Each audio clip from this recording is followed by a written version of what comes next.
All right, legends, welcome back to Behind the Crime Scene. Today's episode is the deepest breakdown we've ever done on the Dezi Freeman manhunt. Not because there's new evidence, not because police have released a new statement, and not because the media finally decided to ask tough questions. None of that has happened, but something more interesting has happened. Something far more telling. 4 months into the hunt for Dezi Freeman, something is now clear. We are not dealing with a normal investigation. We are not dealing with a normal fugitive chase. And we are definitely not dealing with a situation where the story we've been told lines up with the reality on the ground. Today, we are exploring a possibility almost no one is willing to seriously consider. The idea that this manhunt may not be failing because Dezi is exceptionally skilled, but because the investigation may have been built on incorrect assumptions from day one. And if those early assumptions were wrong, even by 10 meters or 10 seconds, then everything that followed, the grids, the sweeps, the drones, the cadaver dogs, the checkpoints, the rewards, the raids, may have been targeting the wrong narrative from the beginning.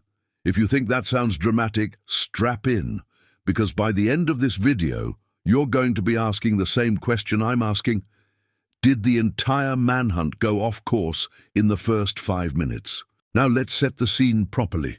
On August 26th in Porpunka, everything erupted. Officers arrived to serve a warrant. Things escalated fast. Shots fired, panic, officers down, communications flying in every direction. And in the chaos, one man, 56-year-old Dezi Freeman, disappeared.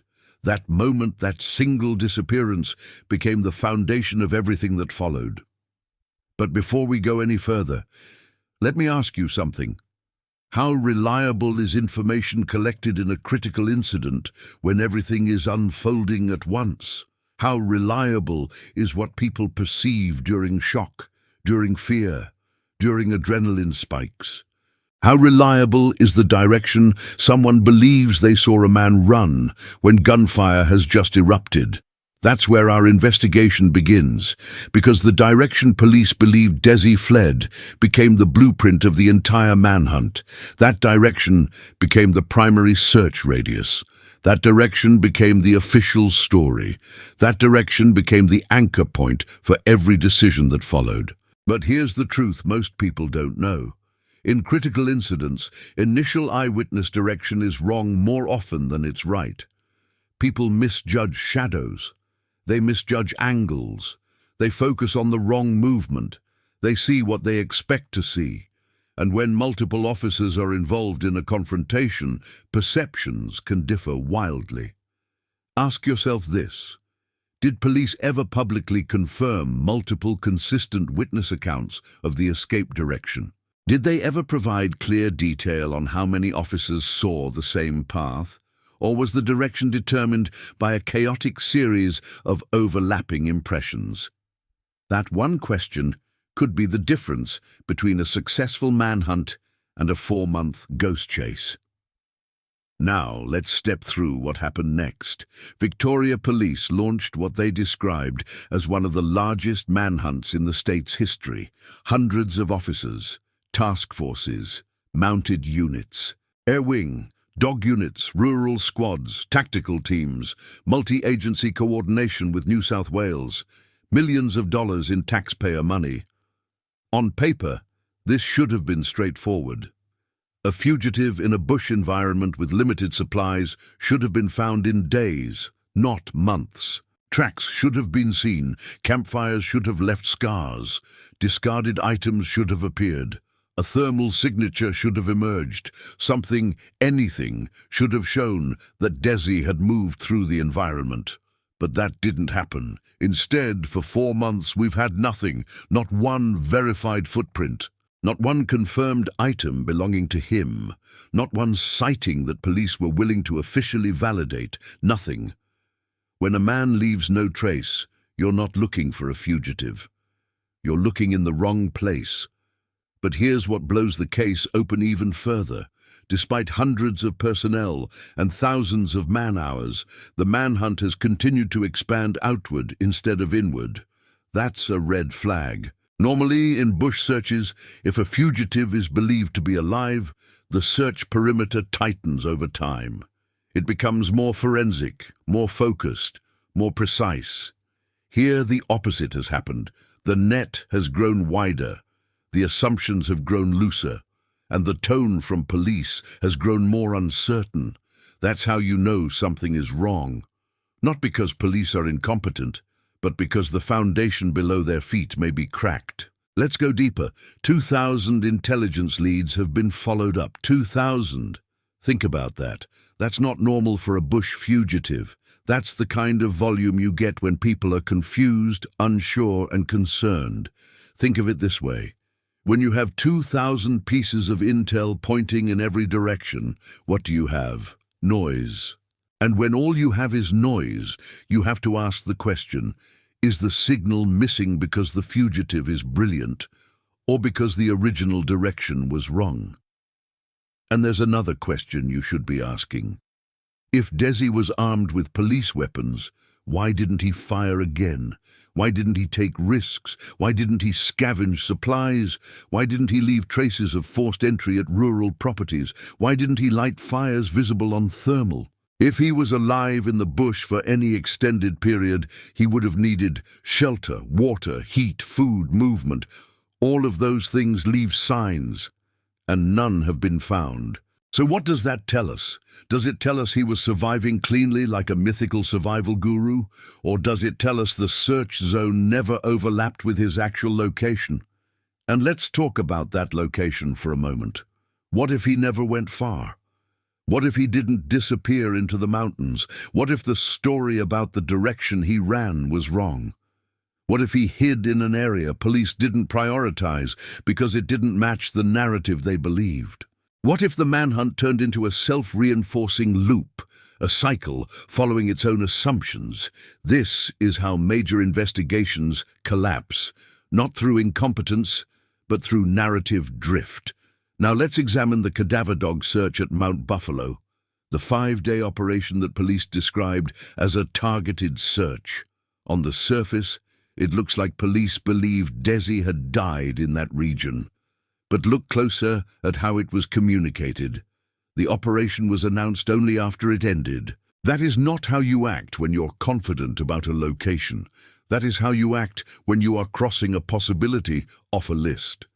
That 5-day search may not have been about finding Dezi at all. It may have been about ruling out a theory that the investigation team could not afford to leave untested.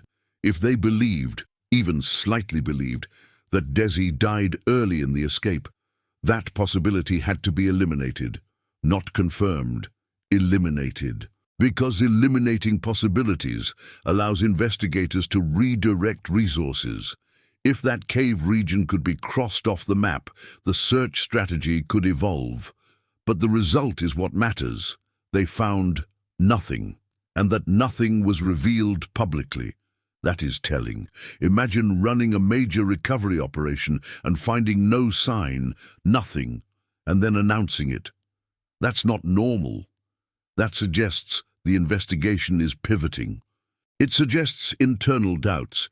It suggests the recovery theory is beginning to weaken. It suggests someone in command is realizing that the case is more complicated than man runs north. Before we continue, let me ask you something. If police were certain he died in the bush, why haven't they declared that possibility strongly? Why haven't they scaled back the operation? Why does the $1 million reward remain active? Why does the search continue in areas far from Mount Buffalo? Because the truth is simple. Police don't know. And when police don't know after 4 months, it means the case began with incorrect information. It means the hunt might not be failing because Dezi is exceptional, but because the blueprint of the search is flawed. Let's now talk about the border, the New South Wales line. It's a single day's walk from Pawnpunker. Not hypothetical, not theoretical, realistic. If Dezi slipped through during the first night or even the first hour, he could have crossed the border without being seen. No drones, no air wing, no dogs, no ground units. In the first 2 hours, the net wasn't tight. That's not criticism. That's reality. No operation on Earth instantly surrounds a bush area. If he did cross the border early, not 2 days later, but 1 hour later, everything changes. The entire search grid becomes irrelevant. Which raises another question. Did police ever treat that possibility seriously? Or did the survival narrative overshadow the simpler explanation? That he took a path no one mapped because the initial escape direction was based on poor information. This is how manhunts fail. They're not lost in the bush, they're lost in the planning room. Let's talk about the resources. Police have thrown everything at this. But what have they gained? They have learned where he is not. They haven't learned where he is. That's a problem. When your search tells you only where the fugitive hasn't been, you're not tracking a man, you're tracking an assumption. Let's take another angle. Psychological pressure. If you were commanding this operation and 4 months had passed with nothing, how likely would you be to publicly admit the original theory might be wrong? Not very. But revealing the failure of the cadaver dog search may have been the first sign of the investigation cracking. It may have been the first step toward admitting publicly, or at least internally, that the manhunt needs to be rebuilt from the ground up. Now let's address a theory that keeps coming up. The survival narrative. The idea that Dezi is some unstoppable off-grid expert. But look closely. That theory has been fueled by Instagram photos, third-hand anecdotes, stories told by acquaintances, and speculation. Is it possible? Sure. Is it proven? Absolutely not. Yet that myth has influenced the public, influenced expectations, and possibly influenced the search strategy. But myths don't find fugitives. Evidence does. So here we are, 4 months in, 2,000 tips, millions spent, 0 trace. A cadaver search yielding nothing, a reward unclaimed, search grids expanded, no verified sightings. What does that tell you? It tells you that this manhunt is not failing because the fugitive is extraordinary. It is failing because the investigation may have never truly begun where it needed to begin. And now, legends, it's time for the final set of questions. The questions that matter. Do you believe Victoria Police should reconsider the original escape assumptions? Do you believe the early intel should be re-evaluated? Do you believe the first 15 minutes hold the key to the entire case? Do you believe the hunt is targeting the wrong direction? Do you believe the manhunt needs to be rebuilt from the beginning? And the biggest question of them all, do you believe Dezi is outsmarting police? Or were police tracking their own assumptions instead of the man? Drop your thoughts in the comments because this is the conversation that needs to be had. This is Behind the Crime Scene. Stay sharp, stay curious, and I'll see you in the next update.